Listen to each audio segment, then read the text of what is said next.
आदाब, नमस्ते। शोबा उर्दू बनारस हिंदू यूनिवर्सिटी के फेसबुक पेज मीरासे उर्दू में आप सबका तहे दिल से, समीम क़ल्ब से हम इस्तक़बाल करते हैं, स्वागत करते हैं। ये पहली बार शोबा उर्दू के फेसबुक पर पेज की शुरुआत हो रही है। आज के फेसबुक लाइव पर जो हमारा मौजू है वो ज़बान व अदब के फ़रोग़ में बनारस हिंदू यूनिवर्सिटी का हिस्सा। सबसे पहले मैं ये ज़िक्र करता चलूँ, मैं ये बताता चलूँ कि मीरासे उर्दू जो फेसबुक पर पेज हमने बनाया है शोबा उर्दू की तरफ से, दरअसल इसका जो मकसद है वो उर्दू ज़बान व अदब को फ़रोग़ देना, ज़बान व अदब की तरोीज व इशाअत के सिलसिले में अदब की जो मुख्तलिफ़ समत व रफ्तार है उससे अपने नाज़रीन को वाकिफ़ कराना। और सबसे जो बुनियादी बात है वो ये है कि हम मुख्तलिफ़ हिंदुस्तान की मुख्तलिफ़ ज़बानों, मुख्तलिफ़ भाषाओं को इस प्लेटफॉर्म से न सिर्फ ये कि भाषा की सतह पर बल्कि भाषाओं में जो कुछ हो रहा है, मुख्तलिफ़ ज़बानों में अदब की जो कुछ समत व रफ्तार है, जो कुछ वहाँ तहक़ीक़ व तनक़ीद का काम हो रहा है, जो कुछ तख्लीक़ी सतह पर जो कुछ भी हो रहा है, उससे हम अपने नाज़रीन को वाकिफ़ कराएंगे। हमारी ये भी कोशिश रहेगी कि हम इस प्लेटफॉर्म के ज़रिए उर्दू और हिंदी के जो बाहमी रिश्ते हैं उसको कैसे फ़रोग़ दें, उसको कैसे इस्तेहकाम बख्शें, किस तरह से इस प्लेटफॉर्म से उर्दू और हिंदी के अदीब, दानिश्वर, शोरा और नाक़दीन और मुहक़्क़ीक़ीन को हम ज़हमत देंगे, उन्हें बुलाएंगे और इस पेज से उर्दू हिंदी के मुश्तरका अदीब अपनी अपनी बातें कम से कम 15 दिनों में एक बार ज़रूर लेक्चर हम कराएंगे। हमारी ये भी कोशिश रहेगी कि एक उर्दू से और एक हिंदी से हम मौज़ूआत का इंतख़ाब भी उसी तरह से करने वाले हैं कि हम एक उर्दू शायर या अदीब को रखेंगे और दूसरी मर्तबा हिंदी के अदीब या शायर को रखेंगे। इससे जहाँ ये होगा कि हम ये जो दोनों अपनी सगी बहनें हैं और हिंदुस्तान की ये दोनों बड़ी ज़बानें हैं, इन ज़बानों का जो रिश्ता है, जो संबंध है, इससे उर्दू और हिंदी वालों न सिर्फ ये कि मुतारिफ़ और परिचित होंगे बल्कि ये भी होगा कि हम किसी एक मौजू, किसी एक उन्वान या टॉपिक पर हम उर्दू और हिंदी के अदीबों से और दानिश्वरों से बातचीत कराएंगे। इससे ये भी पता चलेगा कि हिंदी अदब में क्या कुछ हो रहा है, हिंदी में तहक़ीक़ की सतह पर, तनक़ीद की सतह पर, या तख्लीक़ी अदब जो कुछ वजूद में आ रहा है, तख्लीक़ी अदब जो कुछ लिखा जा रहा है, उसका मेयार क्या है, मौज़ूआत क्या हैं और किस तरह से हिंदी तबका सोचता है। इसके पहलू ब पहलू उर्दू के दानिश्वरों को, शायरों को, अदीबों को और तख्लीक़ारों को हम वक्तन फ़वक्तन इस स्टेज पे, इस प्लेटफॉर्म पे जगह देंगे, उन्हें दावत देंगे और बुलाएंगे कि इससे जो भी नाज़रीन होंगे वो वाकिफ़ होंगे कि उर्दू में क्या कुछ हो रहा है। हमारा मकसद ये भी है कि जो हमारी नई नस्ल है उसकी ज़हनी और फ़िक्री तरबियत किस तरह से कराई जा सके, कैसे उनको फ़ायदा हो, कैसे उन्हें लाभ पहुँचे। बहुत से शक व शुबहात हैं उर्दू के हवाले से, हिंदी के हवाले से बहुत सी बातें होती रहती हैं, तो ये शक व शुबहात भी इस प्लेटफॉर्म से दूर करने की कोशिश हम करेंगे। इसलिए कि आपको ये जानना चाहिए कि बनारस हिंदू यूनिवर्सिटी के शोबा उर्दू और शोबा हिंदी में आप देखेंगे कि मुश्तरका तौर पर उर्दू और हिंदी के शायर और अदीबों को पढ़ाया जा रहा है। ये एक खुश आइन बात है। इतना ही नहीं, हमने जो यहाँ पे प्लेटफॉर्म डेवलप किया है वो उसमें उर्दू और हिंदी के साहित्यकारों को साझा मंच देने की कोशिश की है। शोबा उर्दू की ये कोशिश हमेशा से रही है कि ये दोनों भाषाओं में आपस में जो एक दूसरे के रिश्ते हैं उस रिश्ते को ज़्यादा मजबूत हम कर सकें और शैक्षणिक सतह पर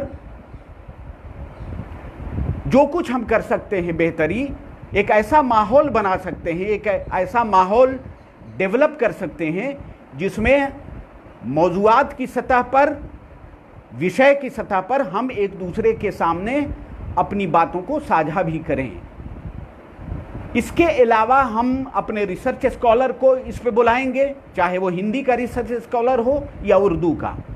हम वक्तन फ़वक्तन उनके ख़यालात को भी सुनेंगे। हम देखेंगे कि हमारी जो नई नस्ल है वो साहित्य के बारे में, ज़बान और अदब के बारे में क्या सोचती है, उसके सोचने का दायरा क्या है। इससे ये फ़ायदा होगा कि हम एक ऐसी फ़िज़ा, एक ऐसा माहौल बना सकते हैं जो आपसी प्रेम, मोहब्बत, भाईचारगी के साथ साथ इन दोनों ज़बानों में जो रिवायती अंदाज पर, जो परंपरागत जो एक रिश्ता है, जो संबंध है, उसको और हम मजबूत कर सकते हैं। तो ये बुनियादी हमारा मकसद है, ये हमारा इस पेज का, फेसबुक पेज मीरासे उर्दू का बुनियादी तौर पर हमारा यही मकसद है। अब हम गुफ्तगू ये करना चाहते हैं कि ज़बानों अदब के फ़रोग़ में बनारस हिंदू यूनिवर्सिटी का क्या रोल रहा है, इसकी भूमिका क्या रही है। आम तौर से हमारे तालिब इल्म या दूसरे जो हमारे मिलने वाले अहबाब ये कहते हैं कि क्या बनारस हिंदू यूनिवर्सिटी में शोबा उर्दू भी है। ये एक सवाल हमेशा बनारस हिंदू यूनिवर्सिटी के सरहद से बाहर इस तरह के ख़यालात पाए जाते हैं और ये सवाल हमेशा उठाया जाता रहा है कि क्या बनारस हिंदू यूनिवर्सिटी में शोबा उर्दू है या उर्दू, अरबी या फ़ारसी की पढ़ाई होती है। लोग सवाल उठाते हैं। तो मैंने ये तय किया कि सबसे पहले क्यों ना हो कि हम बनारस हिंदू यूनिवर्सिटी की तारीख़ जो है, जो इसका इतिहास है, उस पर बात करें और केवल शोबा उर्दू का यहाँ होना ही नहीं बल्कि पूरी उर्दू दुनिया को किस तरह से बनारस हिंदू यूनिवर्सिटी ने फ़ायदा पहुँचाया है, किस तरह से यहाँ पे साहित्य का सृजन हुआ है, किस तरह से यहाँ तहकीक या रिसर्च का काम हुआ है, किस तरह से तनकीदें लिखी गई हैं और किस तरह से यहाँ पर उर्दू के बढ़ावे के लिए, उसको फ़रोग़ देने के लिए कोशिशें हो रही हैं। आपको ये जानना चाहिए कि बनारस हिंदू यूनिवर्सिटी का जो यूनिवर्सिटी का तराना है, वो तराना मधुर, मनोहर, अतीय सुंदर, ये सर्व विद्या की राजधानी। इसको लिखने वाले, इसको सृजित करने वाले हिंदुस्तान के मुमताज़ साइंसदां शांति स्वरूप भटनागर जी हैं। आपको ये जानना चाहिए कि ये दरअसल शांति स्वरूप भटनागर जी इंटरनेशनल फेम के साइंटिस्ट थे और इसके बावजूद वो बुनियादी तौर पर उर्दू के शायर थे। शांति स्वरूप भटनागर ने ये जो नज़्म है, जिसको बाद में यूनिवर्सिटी ने अपना तराना बना लिया, ये दरअसल सबसे पहले उर्दू में लिखा गया था और बाद में यानी 1923 में इसे फिर हिंदी में किया गया था। तो एक बात। दूसरी बात यह है कि भारत रत्न पंडित मदन मोहन मालवीय जी के ख्वाबों की ताबीर बनारस हिंदू यूनिवर्सिटी का जो संग बुनियाद है वो जनरल लॉर्ड हार्डिंग के हाथों 4 फरवरी 1916 को रखा गया था और तकरीबन 8 महीने के बाद 1 अक्टूबर 1917 को सेंट्रल हिंदू स्कूल जो कमच्छा पर, बनारस के जो कमच्छा जो जगह है वहाँ पे वाक़े है, उसका दफ्तर, उसकी ऑफिस खोली गई थी और फिर वहीं से तालीम का सिलसिला शुरू हो जाता है। आपको ये बताते हुए मुझे खुशी हो रही है कि रोज़े अव्वल से, यानी जब बनारस हिंदू यूनिवर्सिटी में दर्स तदरीस का अमल शुरू हुआ, यानी 1917 में बाज़ाब्ता यहाँ पे दर्स तदरीस का सिलसिला कायम हो गया था, तो उसी वक्त से यहाँ उर्दू, अरबी और फ़ारसी, ये 3 जो भाषाएं हैं, जो 3 ज़बानें हैं, इन तीनों ज़बानों की पढ़ाई शुरू हो गई थी। ये अलग बात है कि चूँकि उस ज़माने में इब्तदाई दौर में अक्सर यूनिवर्सिटियों में जो होता है कि जो डिपार्टमेंट्स हैं, बाज़ जो सिस्टर डिपार्टमेंट ख़ास तौर से होते हैं, वो एक तरह से मुश्तरका तौर पर यानी कंबाइंड डिपार्टमेंट होते हैं। तो ये तीनों डिपार्टमेंट मदन मोहन मालवीय जी ने अपने हाथों से खोला था। ये एक बात। दूसरी बात ये है कि इससे ये अंदाज़ा लगाना मुश्किल नहीं कि पंडित जी का जो दिल था कितना कुशादा था, उनका जो विज़न था कितना फैला हुआ था, कितने विजनरी वो आदमी थे, कितने महान वो व्यक्ति थे कि एक ऐसे वक्त में जब उर्दू और हिंदी का तनाज़ा इस इलाके में चल रहा था, ख़ास तौर से बनारस में, उस वक्त पंडित मदन मोहन मालवीय जी ने अरबी, उर्दू और फ़ारसी का डिपार्टमेंट मुश्तरका तौर पर उन्होंने खोला। जाहिर सी बात है कि उन्हें इस बात का अंदाज़ा था कि फ़ारसी का ताल्लुक़ चूँकि ईरान से था और एक मुद्दत तक इस मुल्क की फ़ारसी सरकारी ज़बान रह चुकी थी। जो दस्तावेज़ात हमारे यहाँ मुल्क के दस्तावेज़ात थे, बेशतर चाहे अदालतों में हो, चाहे कचहरी में हो, चाहे खेत और खलियान में हो की तफसीलात हो, वो सब के सब एक ज़माने में फ़ारसी में हुआ करते थे। तो एक तो ये, और दूसरी बात ये थी कि ईरान और हिंद यानी हिंदुस्तान और ईरान के जो संबंध थे, जो ताल्लुकात थे, ये कोई नए ताल्लुकात नहीं थे, बल्कि ये सैकड़ों बरस पुराने ताल्लुकात थे, संबंध थे। तो इसके माध्यम से वो इस संबंध को बहुत ही, इस रिश्ते को बहुत ही मजबूत करना चाहते थे। दूसरी बात यह है कि अरबी के पसे पर्दा उनका जो नज़रिया था वो भी एक बड़े विज़न की तरफ था, यानी पूरा जो मशरिक़ वुस्ता है, पूरा जो मिडिल ईस्ट है, उसको इसके माध्यम से, इसके वसीले से वहाँ तक वो पहुँचना चाहते थे। और उर्दू शोबे को कायम करना, इसका मतलब यही था कि वो जानते थे कि उर्दू बुनियादी तौर पर इस मुल्क की भाषा है, इसी सोंधी मिट्टी से उपजी हुई ज़बान है, और उर्दू हिंदी में सिवाय स्क्रिप्ट के किसी भी सतह पर कोई ख़ास फ़र्क नहीं है। और सबसे बुनियादी बात यह है कि उस ज़माने में उर्दू में लिखने वालों की जो तादाद थी, वो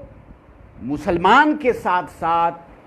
हिंदू भी थे, ईसाई भी थे, पारसी भी थे, सिख भी थे, बौद्ध भी थे और जैनी भी थे। तो इसलिए ये कहना कि मालवीय जी ने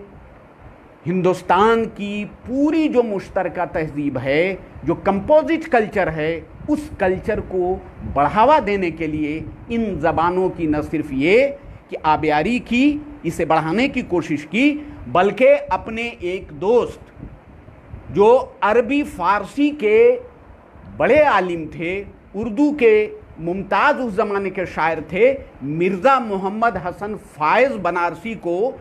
सबसे पहले सदर शोबे उर्दू बनाया था और डायरेक्ट उन्हें प्रोफेसरशिप दी थी। फ़ायज़ बनारसी साहब का इख्तिसास उस ज़माने में ये था कि ताजे सुखनवर उनकी ज़िंदगी में उनका शेरी मजमुआ शाया हो गया था, और उस ज़माने में यानी 1718 से लेकर के 17 से 20 के दरमियान वो बनारस और कुर्ब जवार ही नहीं बल्कि उस ज़माने में उनकी जो शोहरत थी एक उस्ताद शायर की थी, और इस तरह से वो मुसलसल एक नस्ल की आबियारी कर रहे थे, ज़हनी और फ़िक्री आबियारी कर रहे थे। हमारे शोबे उर्दू में एक बड़ा इनकलाब उस वक्त आया जब 14 अक्टूबर, जैसा कि मैंने अर्ज़ किया कि उस ज़माने में उर्दू, अरबी, फ़ारसी ये तीनों मुश्तरका डिपार्टमेंट थे। 14 अक्टूबर 1920 को दूसरे उस्ताद मौलवी महेश प्रसाद का तकर्रुर अमल में आया, यानी पंडित मदन मोहन मालवीय जी ने 14 अक्टूबर 1920 को मौलवी महेश प्रसाद, जो अरबी के आलिम थे, बुनियादी तौर पर वो अरबी के आलिम थे और फ़ारसी और उर्दू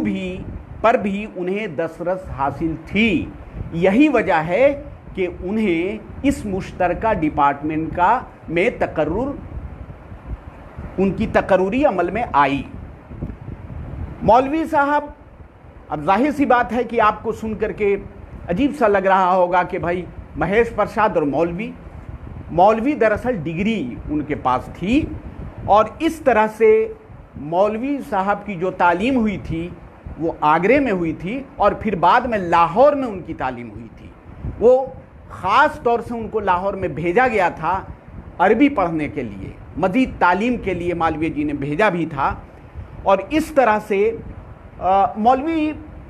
महेश प्रसाद आर्या समाज के मुबल्लिग थे और स्वामी दयानंद सरस्वती से उन्हें बेपनाह अक़ीदत थी।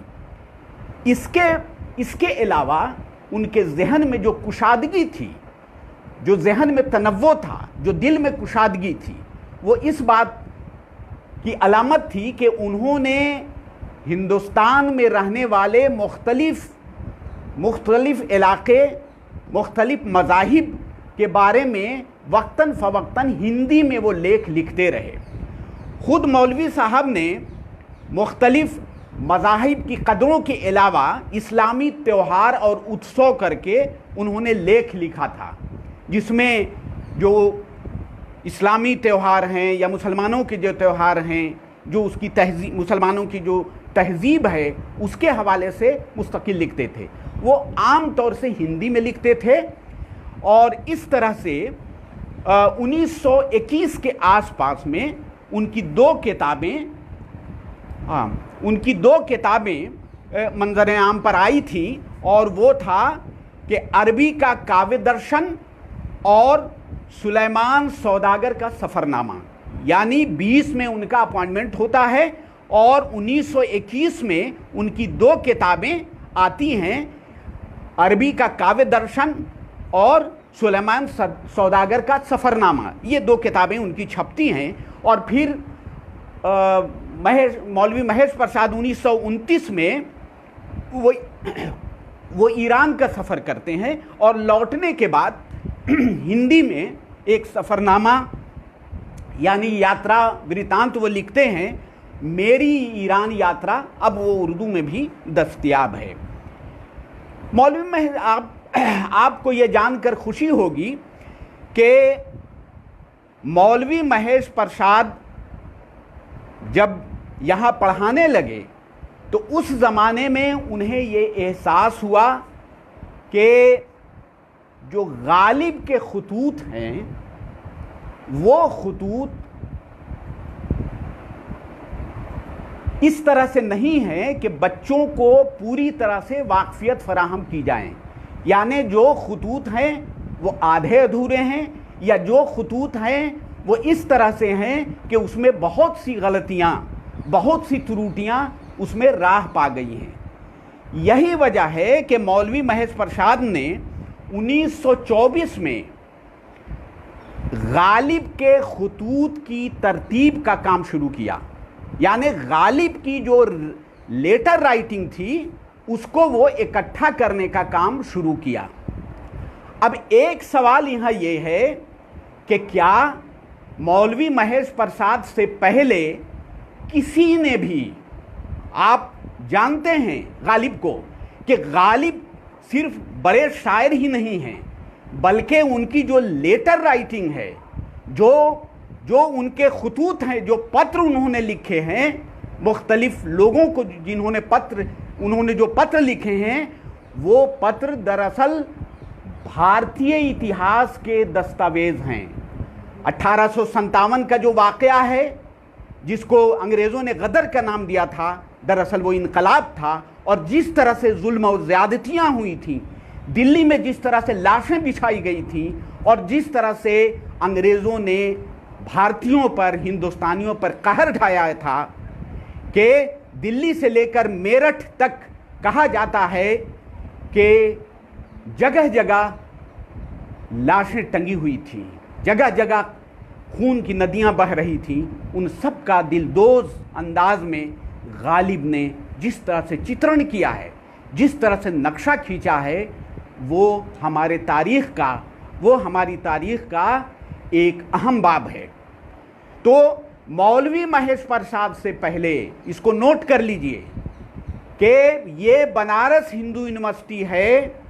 जहाँ से गालिब के खतूत की तरतीब का काम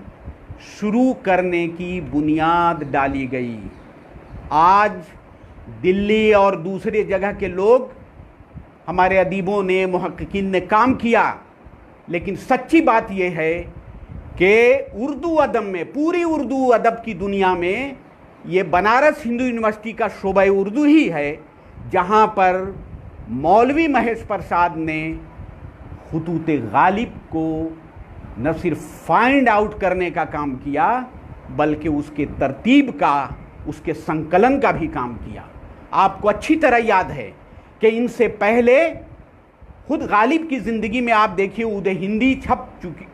चुका था वह मजमुआ, और बाद में जो उर्दू मोहल्ला उनके मरने के फ़ौरन बाद, लेकिन यही दो मजमुए मौजूद थे। उदय हिंदी और उर्दू मोहल्ला में दोनों को मिला करके मौलवी महेश प्रसाद ने ये देखा कि बाज़ खुतूत तो रिपीट हुए थे, एक दूसरे में जम थे, मदगम थे, और दूसरी तरफ ये था कि बाज़ ऐसे भी खुतूत थे जो इन दोनों मजमुओं में शामिल नहीं हुए थे। अब आप गौर कीजिए कि खुद गालिब के ज़माने में छपा हुआ वो मजमुआ, उसमें भी गालिब के खुतूत शामिल नहीं हुए थे, बहुत सारे खुतूत जो रह गए थे। अब ऐसी हालत में मौलवी महेश प्रसाद ने ये सोचा कि ये काम नाकिस और अधूरा है, जब तक कि गालिब के तमाम खुतूत दस्तयाब ना हो जाएं, तब तक के हम उस फ़नकार के बारे में, उस मुमताज़ शायर की जो अज़मत है, जो उसकी बड़ाई है और नसरी खिदमात हैं, उसका हम सही मानों में न तो जायज़ा ले सकते हैं और न ही उसके मेयार का, उसके अक़दार का तयन कर सकते हैं। यही वजह है कि उस ज़माने में, आज की तरह, आज जो ज़माना है, आज क्या है ज़माना, आज हम इंटरनेट के ज़माने में जी रहे हैं। जब भी हमें ज़रूरत पड़ती है, नेट से, फ़ोन से, मोबाइल से आप एक मेल कर देते हैं, आपको चीज़ें दस्तयाब हो जाती हैं, PDF मिल जाता है फ़ौरन। लेकिन आप याद कीजिए कि 1924 में ये सहूलतें हमारे यहाँ नहीं थी। इन सहूलतों के ना रहने के बावजूद मौलवी महेश प्रसाद ने अनथक प्रयास किया, कोशिशें की, और 15 साल तक लगातार ख़त को तलाश करते रहे। तलाश व जुस्तजू का अमल जारी रहा। और इतना ही नहीं, बल्कि उन्होंने गश्ती ख़त जारी कराए, जो अखबारात उस ज़माने में निकलते थे, इश्तहारात उसमें दिए थे। और एक मर्तबा मोहतरम हमारे मरहूम जो उर्दू के मुमताज़ मुहक्किक प्रोफेसर हनीफ नकवी साहब से गुफ्तगू हो रही थी, तो उन्होंने ये बात मुझे बताई थी कि उनका अमल तो जनाब ये था कि वो लालटेन लेकर के धोती और कुर्ता पहनते थे, और लालटेन लेकर के रात में कहीं रात हो जाती थी तो जा करके इनफरादी तौर पर लोगों से दरियाफ्त करते थे कि क्या साहब आपके पास गालिब का कोई ख़त मौजूद है। वो बेचारे कहीं बैलगाड़ी पे चले जा रहे हैं, कहीं पैदल चले जा रहे हैं, कहीं गश्ती ख़त जा रहा है, कहीं किसी दोस्त अहबाब को ख़त लिख रहे हैं कि भाई कहीं से भी गालिब का ख़त अगर दस्तयाब हो जाए जो इन दोनों मजमुओं में नहीं है हमें फ़राहम करें। सफ़र कर रहे थे, मुख्तलिफ़ जगहों में सफ़र करते थे कि कभी दिल्ली चले जा रहे हैं, कभी आगरा जा रहे हैं, कभी लखनऊ जा रहे हैं, कभी पटना जा रहे हैं, कभी कलकत्ते का सफ़र हो रहा है। तो गोया जो भी वसाइल उन दस्तयाब थे उस ज़माने में, उन्होंने भरपूर उसका फ़ायदा उठाया और इसका बड़ा फ़ायदा ये हुआ कि न सिर्फ ये कि उन्होंने गालिब के ख़ुतूत की निशानदेही की और बहुत से ख़ुतूत की तदवीन की। ये अलग बात है कि ख़ुतूत गालिब की एक यानी छपने की इशात की शक्ल में ख़ास तौर से इम्तियाज़ अली ख़ान अरशी के मकातिब गालिब को एक तरह से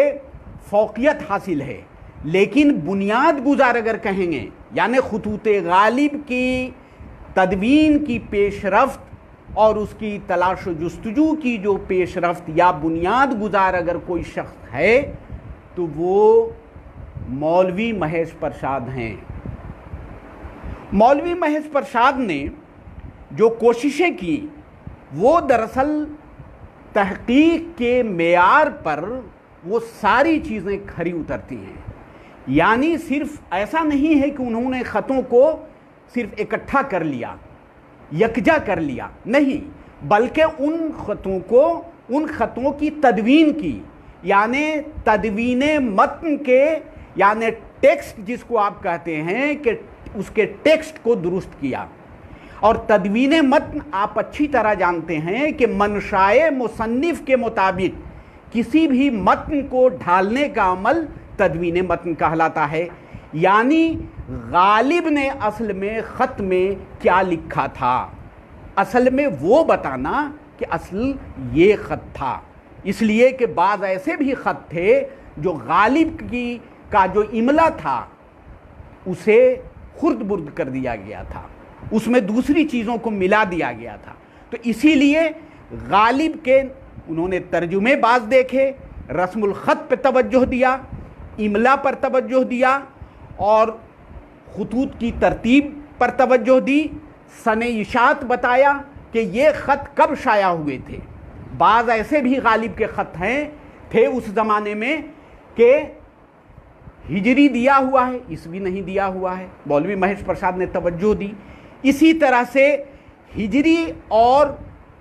ईस्वी के फ़र्क को उन्होंने वाज़ेह किया। इसके अलावा आप देखें कि सिर्फ फ़ारसी ख़ुतूत ही के हवाले नहीं, बल्कि अगर ये कहा जाए कि मौलवी महेश प्रसाद पहले बाज़ाब्ता माहिर गालिबियात हैं तो ये भी गलत नहीं होगा, इसलिए कि सबसे पहले गालिब के हवाले से जो अहम काम है वो उनके शागिर्द और उर्दू के पहले नक्काद वो मौलाना हाली हैं और यादगार गालिब वो पहली किताब है जिस पे गालिब की शख्सियत और उनके फ़न पर गुफ्तगू की गई है। तो अगर देखा जाए छोटा मोटा काम कुछ हुए हैं इसके बाद, लेकिन बाज़ाब्ता तौर पर अगर देखा जाए तो गालिब पर खुसूसी तवज्जो देने वाले मौलवी महेश प्रसाद थे। इसके अलावा उन्होंने ख़ुतूत के अलावा उन्होंने मजमून लिखा जो राजगीर पटना से निकलने वाला रिसाला फितरत में उनका मजमून सितंबर 1934 में शाया हुआ था। गालिब की फ़ारसी दानी, यानी उर्दू के पहलू बपहलू उन्होंने गालिब की फ़ारसी दानी पर, यानी गालिब ने फ़ारसी में जो अशार कहे हैं उसके हवाले से भी उन्होंने न सिर्फ गुफ्तगू की बल्कि उसमें राह पा जाने वाली, यानी फ़ारसी शायरी में राह पा जाने वाली गलतियों की भी निशानदेही की, उसके उसलूब नस्र पर गुफ्तगू की उसके मुताले से आपको गालिब की शख्सियत के बाज़ पोशीदा पहलू, गालिब की जो पर्सनैलिटी है, उनका जो व्यक्तित्व है, वो पूरी तरह से उजागर हो जाता है। इसी तरह से रुक़ात गालिब में उन्होंने रुक़ात गालिब में काट छाँट, मिर्ज़ा गालिब और खतूत की तारीख़ें, दीवान गालिब उर्दू के कलमी नुस्खे, गालिब की ज़िंदगी में उर्दू कलाम की इशाअत, दस्तंबवी गालिब और गालिब की इस्लाह एक मसनवी पर वग़ैरह वग़ैरह ऐसे काम हैं जो हम कह सकते हैं कि गालिबियात में इजाफ़े का हुक्म रखते हैं। यानी गालिबियात पर गालिब को सही मानों में जांचने परखने, उन पर तहक़ीक़ व तदवीन का जो बाज़ाब्ता काम बाद में शुरू हुआ, वो दरअसल उसकी शुरुआत, उसकी बुनियाद यहीं बनारस हिंदू यूनिवर्सिटी में डाली गई थी। इसी तरह से आप देखें कि 30 जून 1951 तक मौलवी महेश प्रसाद ने पूरी तरह से अपने आप को अदब के लिए वक्फ कर दिया था। इनके बाद मौलवी अबुल हसन, डॉक्टर बदरुल हसन आबदी, सैयद सुलेमान अब्बास रिजवी, ये सब उर्दू अरबी फ़ारसी शोबे के उस्ताद की हैसियत से शामिल हुए। शोबे में जो एक बड़ा इनकलाब आया वो 13 अक्टूबर 1960 को उस वक्त आया जब हुकुम चंद नैयर, आप सब BHU ही नहीं बल्कि पूरी उर्दू दुनिया प्रोफेसर हुकुम चंद नैयर साहब से वाकिफ़ है।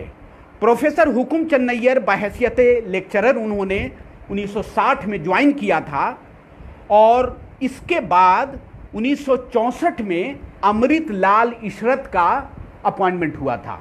अमृत लाल इशरत, वही अमृत लाल इशरत जिन्होंने सनबीम ग्रुप जो अभी है, जो यहाँ का मुमताज़ इदारा शुमार किया जाता है, उसके वो बुनियाद गुजार हैं। लेकिन आप ये जान लें कि हुकुम चंद नैयर साहब की कोशिशों से उर्दू की, शोबा उर्दू की, बाद में जो 73 में ये तीनों डिपार्टमेंट अलग हुए तो उसकी तरक्की मुमकिन हो सकी। हुकुम चंद नैयर को इसलिए भी याद किया जाना चाहिए, और बल्कि हम तो ये कहते हैं कि हुकुम चंद नैयर मरहूम, प्रोफेसर हुकुम चंद नैयर मरहूम उर्दू के शायदाई नहीं बल्कि उर्दू के दीवाने थे। उनकी कोशिशों की वजह से आप देखें कि शोबे उर्दू में चाहे अपॉइंटमेंट का मामला हो या असामी का मामला हो, यानी पोस्टों को लाने का मामला हो, ये हुकुम चंद नैयर की कोशिशों का ही नतीजा था। एक ऐसे वक्त में आप याद कीजिए कि 73-74 में जब UGC और यहाँ से पैसा और फंडिंग नहीं थी, उस ज़माने में हुकुम चंद नैयर को इस शोबे की, यानी डिपार्टमेंट ऑफ उर्दू की बागडोर उन्होंने संभाली थी, और ये काम उनके लिए बहुत आसान नहीं था। किसी भी शोबे में को, नए शोबे को जो अलग हो गया हो अपने सिस्टर डिपार्टमेंट से, उसको ज़ीरो से उठा करके हीरो बनाना ये कोई मामूली काम नहीं था। उन्होंने जो तवज्जो दी उर्दू के मसाइल पर दी, आपको याद रहना चाहिए कि उन्होंने उर्दू के मसाइल, सुरूर जहानाबादी, इब्तिदाई उर्दू, नवाए गालिब और गालिब गौरव जैसी किताबें उन्होंने यादगार छोड़ी हैं। लेकिन सबसे बड़ा जो कंट्रीब्यूशन है उनका वो ये है कि हुकुम चंद नैयर ने उर्दू के मसाइल पर, प्रॉब्लम्स ऑफ उर्दू, उर्दू की जो समस्याएं हैं, जो बुनियादी समस्याएं हैं, उन पर उन्होंने जितना ध्यान और तवज्जो दिलाया था पूरी उर्दू आबादी को, मेरा ख्याल है कि उस ज़माने में कम ही लोगों ने तवज्जो दिया होगा।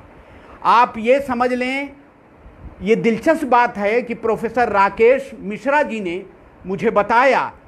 कि उस ज़माने में चूँकि वसाइल की कमी थी, रिसोर्सेज बहुत कम थे, तो वो ज़माना कालू लाल शिरमाली जी का था, यानी बनारस हिंदू यूनिवर्सिटी के जो वाइस चांसलर थे वो कालू लाल शिरमाली जी थे, और उनके जो पीए थे आरडी अग्रवाल, उनके पीए थे। तो नैयर साहब ने, हुकुमचंद नैयर साहब ने वो उनसे दोस्ती गांठ ली, और दोस्ती इसलिए गांठी थी कि शोबे उर्दू को इसकी वजह से उन्हें ज्यादा फायदा पहुंच सके। वो जाकर के, इतना ही नहीं, वो रिक्शा पर जाकर के टेबल कुर्सी तक सेंट्रल ऑफिस उठा करके ले आते थे। आलपीन के लिए वो जाते थे, वो कागजों के लिए जाते थे। फंडिंग तो उस वक्त होती नहीं थी, लेकिन वो लाते थे कि हाँ किस तरह से वो जाके दरखास्त दे रहे हैं, एप्लीकेशन दे रहे हैं, वाइस चांसलर से मिल रहे हैं और जाकर के पोस्टें ला रहे हैं। ये काम कोई मामूली काम नहीं था। और सबसे बुनियादी बात यह है कि उस जमाने में प्रोफेसर महमूद इलाही साहब उत्तर प्रदेश उर्दू एकेडमी के वाइस चेयरमैन थे, और नायब सदर की हैसियत से इनको शामिल किया गया था। और उत्तर प्रदेश में, उत्तर प्रदेश का की जो एकेडमी है, आज जो भी आप रूपरेखा देख रहे हैं, ये दरअसल हुकुमचंद नैयर का कंट्रीब्यूशन जो है उसको भुलाया नहीं जा सकता है। उन्होंने ये बावर कराया कि एकेडमी का बुनियादी काम ये है कि यहाँ के तलबा और तालिबात, यानी उर्दू के तलबा और तालिबात को बहुत कम कीमत पर किताबें फराहम की जाएं। और उन्होंने एक बाज़ाब्ता कमेटी बना करके दरसी किताबों को तरतीब देने का अहम काम किया। आज भी हुकुमचंद नैयर साहब ने जो काम कर दिया था, उसके बाद कोई काम आगे नहीं बढ़ सका। ये निहायत अफसोस की बात है कि जो मॉडल उन्होंने कायम किया था, दरअसल उस पर कोई तवज्जो नहीं है। इसके अलावा इस शोबे में डॉक्टर मसीहुज़्ज़मा साहब, आप सब अच्छी तरह जानते हैं कि मरसिये के हवाले से, मरसिये की तारीख़ के हवाले से डॉक्टर मसीहुज़्ज़मा साहब जो यहीं पर उस्ताद थे, उनका कंट्रीब्यूशन कोई मामूली नहीं है। और उन्होंने मरसिये के सिन्फ के हवाले से पूरी, एक तरह से कहें, जितना उन्होंने काम किया है मरसिये के हवाले से, उसको भुलाया नहीं जा सकता है, बल्कि तारीख़ का एक हिस्सा है। इसी तरह से अमृत लाल इशरत साहब, वो बुनियादी तौर पर उर्दू के उस्ताद थे। उनका अपॉइंटमेंट दरअसल उर्दू ही के उस्ताद की हैसियत से हुआ था, और उन्होंने उर्दू शायरी और पंजाब के मौजू पर तहकीकी मकाला लिखा था, और उसी पर उन्हें पीएचडी मिली थी। लेकिन चूंकि वो ईरान में रह चुके थे और वहीं से उन्होंने तालीम भी हासिल की, और वहीं पर उन्होंने ये तो पीएचडी डिलीट की डिग्री ली थी। वहाँ चूँकि डिलीट होती है तो डिलीट की डिग्री उन्होंने लिया था, और बाद में जब अलग अलग शोबे हुए तो वो फ़ारसी की तरफ चले गए। ईरान सदियों के आईने में, और जो अहम काम उनका है सुखनवाराने बनारस, यानी सुखनवाराने बनारस, ये प्रोफेसर अमृत लाल इशरत साहब का वो कारनामा है कि जब भी बनारस की इल्मी अदबी तारीख़ पर गुफ्तगू होगी, जब भी तारीख़ आप लिखेंगे, उस किताब को पढ़ना, उस किताब को का हवाला देना बहुत ज़रूरी है, बड़ी मेहनत से। और एक काम जो हमारे यहाँ की लाइब्रेरी, जो सेंट्रल लाइब्रेरी अभी है, उसके हवाले से उन्होंने जो अहम काम किया था वो ये है कि लाला श्री राम जो खुमखाना जावेद के मुसन्निफ़ हैं, उनके कलेक्शन के नादिर मखतूतात की जो फहरिस्त साजी है, सिर्फ ये नहीं कि फ़ारसी में बल्कि अंग्रेज़ी में भी उसको उन्होंने तैयार किया था। ये बहुत बड़ी बात है कि उन्होंने अपनी मेहनत से, अपनी कोशिशों से, अपनी जद्दोजहद से वो पूरा उसको अंग्रेज़ी में करके, इसलिए अगर आप पांडुलिपियों की बात करेंगे, अरबी, उर्दू और फ़ारसी के पांडुलिपियों पर बात करेंगे, मखतूतात पर बात करेंगे, तो अमृत लाल इशरत ने जो कंट्रीब्यूशन किया है पूरी उर्दू, अरबी, फ़ारसी दुनिया के लिए, वो एक हवाला जात है। आप जब भी बनारस हिंदू यूनिवर्सिटी के कलेक्शन, यानी अरबी, उर्दू, फ़ारसी के कलेक्शन की बात कीजिएगा, तो अमृत लाल इशरत को आपको याद करना पड़ेगा ही। अब हमारे यहाँ जो हमारे बड़े मुमताज़ और हवाला जात ही नहीं बल्कि पूरी उर्दू आबादी में, पूरी उर्दू दुनिया में जहाँ जहाँ उर्दू पढ़ाई जाती है, जहाँ जहाँ उर्दू बोली जाती है, जहाँ जहाँ निसाबों में शामिल है, जहाँ भी तहकीक व तदवीन का काम हो रहा है, उसमें बनारस हिंदू यूनिवर्सिटी के शोबे उर्दू के साबिक सदर प्रोफेसर हनीफ नकवी का नाम सुनहरे हरूफ में लिखा जाएगा। आप अच्छी तरह जानते हैं कि प्रोफेसर हनीफ नकवी साहब यही यानी बनारस हिंदू यूनिवर्सिटी जब भी उर्दू का कोई आदमी कहीं भी नाम लेता है उर्दू के हवाले से, तो सीधे ये नाम लेता है कि वो बनारस हिंदू यूनिवर्सिटी वाले हनीफ नकवी साहब। यानी लोगों ने उन्हें देखा हो या ना देखा हो, उनकी तहरीरों के जो जलवे हैं, उनकी तहरीरों की जो एक तरह से तहरीरों का जो मेयार है, जो तहकीक में उनके कारनामे हैं, वो हर शख्स याद करता है। पूरे बर्रे सगीर में हिंदुस्तान पाकिस्तान को मिला लें, बांग्लादेश को मिला लें, अमेरिका कनाडा, अब तो दूसरी जगहों में भी चीन जापान और हर जगह उर्दू पढ़ाई जा रही है, वो सबको मिला लें। अगर 20वीं सदी में अगर हमारे यहाँ उर्दू अदब में जो रिसर्चर पैदा हुए, जो बड़े रिसर्चर पैदा हुए, जो ग्रेट रिसर्चर उर्दू में पैदा हुए, वो हाफिज़ महमूद शिरानी, काजी अब्दुल वदूद, मालिक राम, इसी तरह से रशीद हसन खां से लेकर के खलीक अंजुम तक आप ले लें, इम्तियाज़ अली खां अर्शी को ले लें, वगैरह वगैरह जो मुहक्किकीन पैदा हुए हैं 20वीं सदी में। लेकिन 20वीं सदी के बाद जो 21वीं सदी आती है, उस 21वीं सदी में अगर एक नाम लिया जाए कि कौन शख्स सबसे बड़ा मुहक्किक, उर्दू का सबसे बड़ा रिसर्चर है, तो सिर्फ़ और सिर्फ हनीफ नकवी का नाम लिया जाना चाहिए। हनीफ नकवी साहब ने तहकीक में जो कारनामा अंजाम दिया है, वो उर्दू वाले जानते हैं। वो तारीख़ का एक तारीख़ में एक अलग बाब, एक अलग चैप्टर की हैसियत रखते हैं। आप उन्हें नज़रअंदाज करके आप तहकीक को, रिसर्च को आगे बढ़ा ही नहीं सकते हैं। आप अच्छी तरह जानते हैं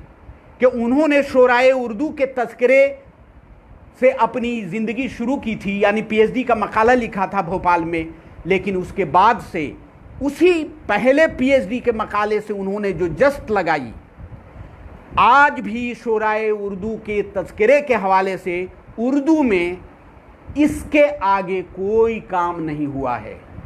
यानी कोई भी तज़किरे के हवाले से आप काम करेंगे तो हनीफ नकवी साहब का ये काम, यानी शोराए उर्दू के तज़किरे के बग़ैर हवाले के आप रिसर्च नहीं कर सकते हैं।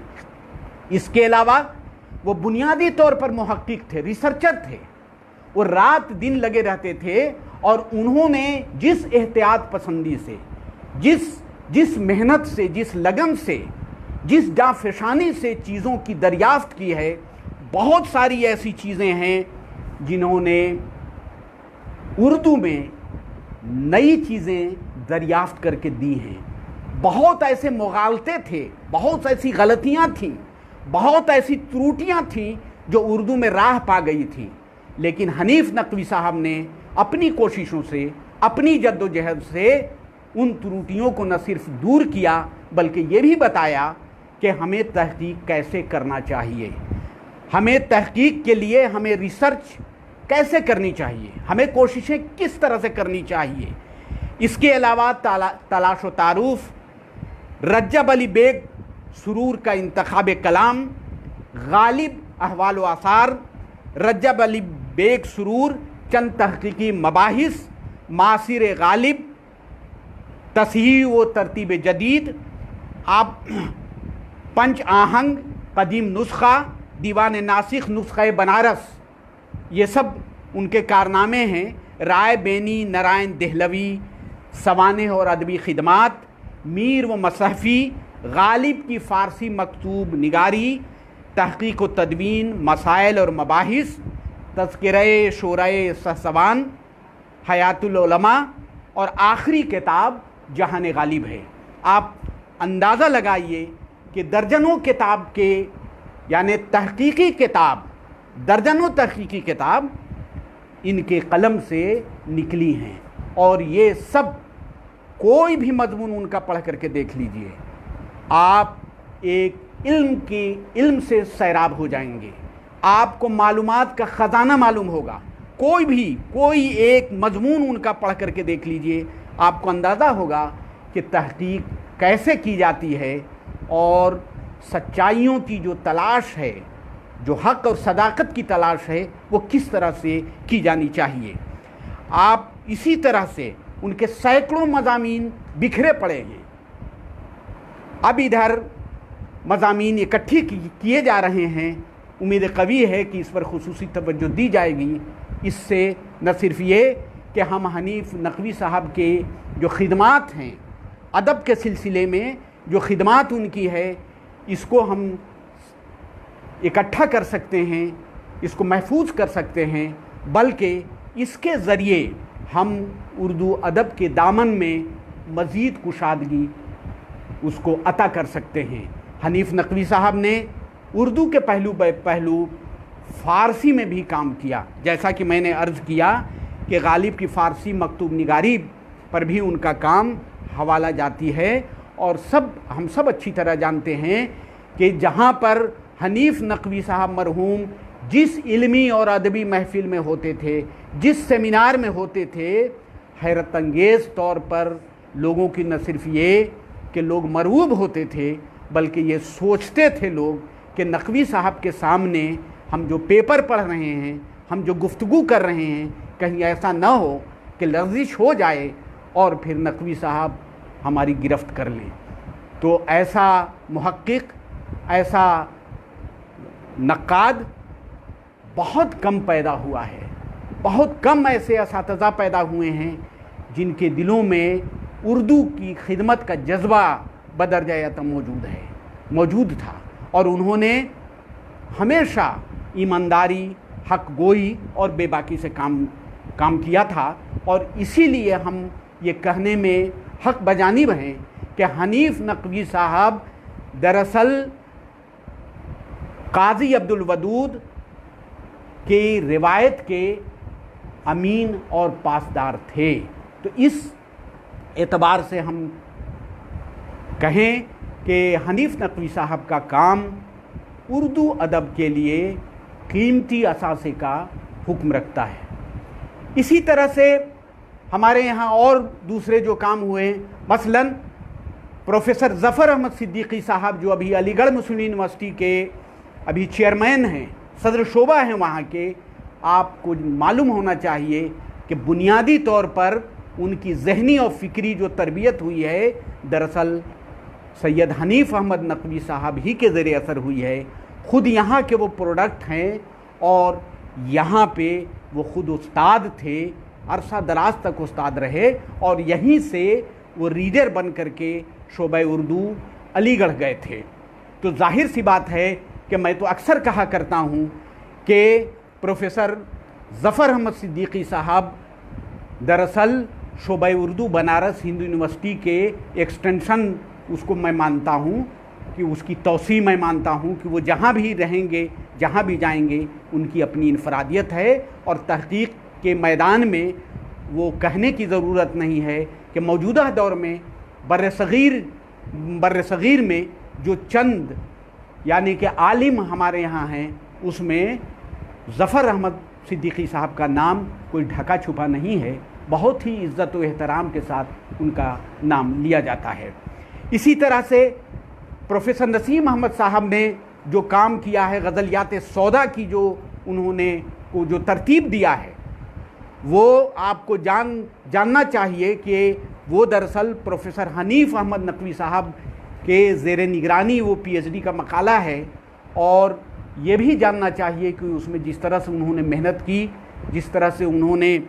नई बातें जो दरियाफ़्त की हैं, वो किताब पूरे वसूख से ये बात कही जाती है कि गज़लियात सौदा के हवाले से उससे बेहतर काम आज तक नहीं हुआ है। खुद यावर साहब जब यहाँ आए, जाहिर सी बात है वसंता कॉलेज से यहाँ आए, लेकिन इल्मी और अदबी सतह पर यहाँ आने के बाद भी, पहले से भी और यहाँ आने के बाद भी वो मुस्तकिल काम करते रहे हैं। खुद कम से कम दो नावल उनके आ गए, इसके अलावा 2-3 और किताबें तनकीदी उन्होंने लिखी। तो हम ये कहने में हक़ बजानिब हैं कि आज मौजूदा दौर में जब मुख्तलिफ़ शोबे उर्दू ये दावे कर रहे हैं कि हमारे यहाँ इतना बड़ा काम हुआ, हमारे यहाँ इतना बड़ा काम हुआ, तो शोबे उर्दू बनारस हिंदू यूनिवर्सिटी, या हम कह सकते हैं कि बनारस हिंदू यूनिवर्सिटी में उर्दू अदब के फ़रोग़ के लिए जो काम हुआ है वो हिंदुस्तान की महज 2-3 यूनिवर्सिटियों में ऐसा काम हुआ है, इस पाए का काम हुआ है। तहकीक के हवाले से मैं बड़े दावे से ये बात कह सकता हूँ कि जामियाती सतह पर रिसर्च में काम उर्दू में बहुत कम हुए हैं, जिसको हवाला जात माना जा सकता है, बल्कि इदारों से बाहर काम हुआ है, इंडिपेंडेंट होकर के काम किया है। चाहे वो काजी अब्दुल वदूद साहब काम कर रहे हों, चाहे वो इम्तियाज़ अली ख़ां अर्शी काम कर रहे हों, या रशीद हसन ख़ां काम कर रहे हों, ये सारे के सारे जामियात से बाहर, एक तरह से ये कोई प्रोफेसर नहीं थे, जामियात से बाहर होकर के काम किया इन लोगों ने। लेकिन बनारस हिंदू यूनिवर्सिटी को ये इख्तिसास हासिल है कि यहाँ के बेशतर असातिज़ा ने, चाहे वो मौलवी महेश प्रसाद हों, चाहे वो हुकुम चंद नैयर हों, चाहे वो दूसरे हनीफ नकवी साहब हों, ज़फ़र अहमद सिद्दीकी हों, अमृत लाल इशरत हों, इनके जो काम हैं दरअसल यूनिवर्सिटी में रह कर के इन लोगों ने काम किया है। और ये काम ऐसा काम है जो इजाफे का हुक्म रखता है और इसे आप नज़रअंदाज करके आगे नहीं बढ़ सकते हैं। यानी तहकीक को डिनाई अगर आपको करना है, अगर रिसर्च को एक तरह से नज़रअंदाज करना है, तो इन अकाबरीन को, इन हमारे बुज़ुर्गों को आप नज़रअंदाज कर सकते हैं। ये अलग बात है कि बनारस हिंदू यूनिवर्सिटी मरकज़ से दूर है। ये अलग बात है कि उमूमी तौर पर जो हमारा रवैया है वो ये है कि लोगों को ये लगता है कि दिल्ली में रहने वाले हजरात जो हैं वही तहकीक व तदबीन और तहकीक व तनकीद का काम करते हैं। लेकिन माफ़ कीजिएगा, कोई एक किताब हनीफ नकवी साहब की कोई एक किताब को रख दीजिए और दूसरे लोगों की किताब को रख लीजिए, आपको अंदाज़ा हो जाएगा, मुझे कुछ कहने की ज़रूरत नहीं होगी। तो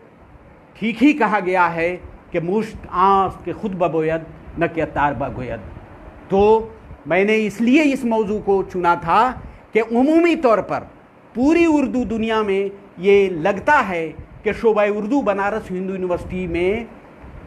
कुछ काम नहीं हुआ है, या ये लगता है कि बनारस हिंदू यूनिवर्सिटी में शोबा उर्दू है ही नहीं। आप यकीन जानिए कि जो भी यहाँ पर काम हुआ है वो बुनियादी और ठोस काम हुआ है। जो भी यहाँ के असातिज़ा, जिन लोगों ने यहाँ पे कोशिशें की हैं, जिन लोगों ने पढ़ने पढ़ाने दर्स व तदरीस का फरीज़ा अंजाम दिया, हमारे बुज़ुर्गों ने जो भी अंजाम दिया हो, चाहे वो हुकुम चंद नैयर साहब हों या हनीफ नकवी साहब हों या मौलवी महेश प्रसाद साहब हों, ये हमारे लिए एक मॉडल की हैसियत रखते हैं, हमारे लिए एक निशान राह की हैसियत रखते हैं कि किस तरह से तलबा व तालिबात को पढ़ाना चाहिए, किस तरह से कोशिशें करनी चाहिए, किस तरह से अदब की तफ़हीम होगी, किस तरह से हमें तहक़ीक़ करनी चाहिए, किस तरह से मेहनत और मुशक्क़त से ज़बान व अदब को फ़रोग़ दिया जाता है। तो ये इन बुज़ुर्गों ने हमें सिखाया है। गुज़श्ता 3 बरसों में आपको जान करके ये खुशी होगी कि यहाँ पर दस्तक मैगज़ीन शोबा उर्दू ने निकाला, और ये मैगज़ीन, इसका इख्तिसास ये है कि इसका 5वां शुमारा अभी प्रेस में जा रहा है। हमने हर शुमारे को तनकीद और तहक़ीक़ के लिए मुख्तस कर दिया है। हमारी बुनियादी हमारा बुनियादी मकसद ये है कि इस मैगज़ीन के ज़रिए, इस तहकीकी रिसाले के ज़रिए हम अपने तलबा और तालिबात की ज़हनी और फ़िक्री तरबियत कर सकें। यही वजह है कि हमने मुआसिर या मौजूदा दौर के लिखने वालों पर तरजीह दी है। किसे? हमने कुदमा को दी है, हमने क्लासिक्स को दी है। हमने ये कोशिश की है कि हमारे अकाबरीन ने तहकीक के लिए जो मेयार मुतय्यन किया है, जो तरीक़ेकार को अपनाया है, उससे रूशनास कराएं। हमने ये भी कोशिश की है कि तनकीद कैसे लिखी जाती है। आप देखेंगे कि तहकीक में हम नज़री और अमली दोनों तरह के मज़ामीन को शामिल करते हैं। इसी तरह से तनकीद में भी नज़री और अमली दोनों तरह की तनकीद को हम शामिल करते हैं। इसी तरह से हमारी ये भी कोशिश रही है, हमारा यह भी प्रयास रहा है कि हर जो शुमारा होता है, हर इशू जो होता है, उस इशू को हम स्पेशल इशू की तरह पेश करते हैं, यानी गोशा पेश करते हैं। अभी तक हमने शोबा उर्दू बनारस हिंदू यूनिवर्सिटी का गोशा निकाला, यानी आप पहले शुमारे को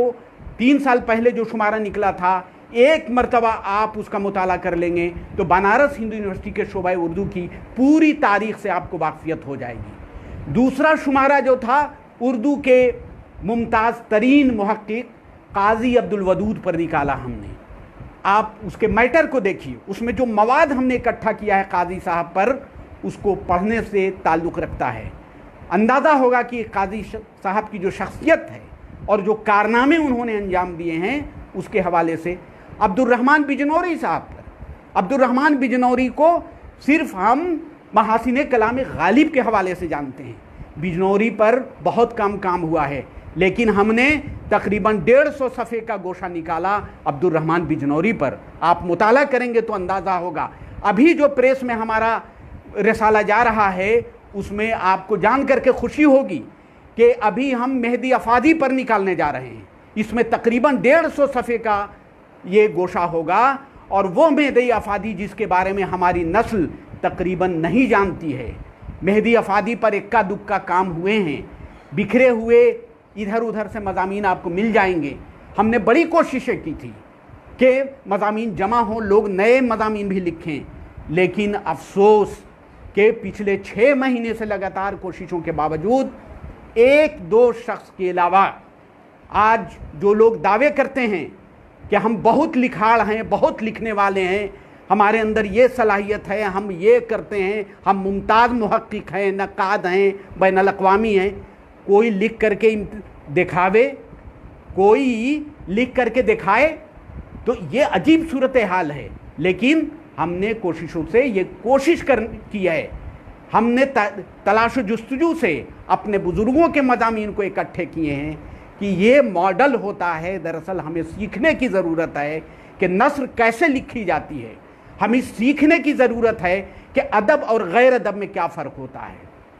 यानी लिटरेचर होता क्या चीज़ है, शायरी किसे कहते हैं, अफसाना किसे कहते हैं, नावल का मेयार क्या होना चाहिए। ऐसा नहीं है कि हर शख्स 2-4 जुमले लिख दे, कुछ तुकबाजी कर दे, वो शायरी हो जाएगी। कोई लिख दे, नावल हो गया, कोई कुछ लिख दे, वो कहानी कहलाएगी। आप क्या मेयार क्या है?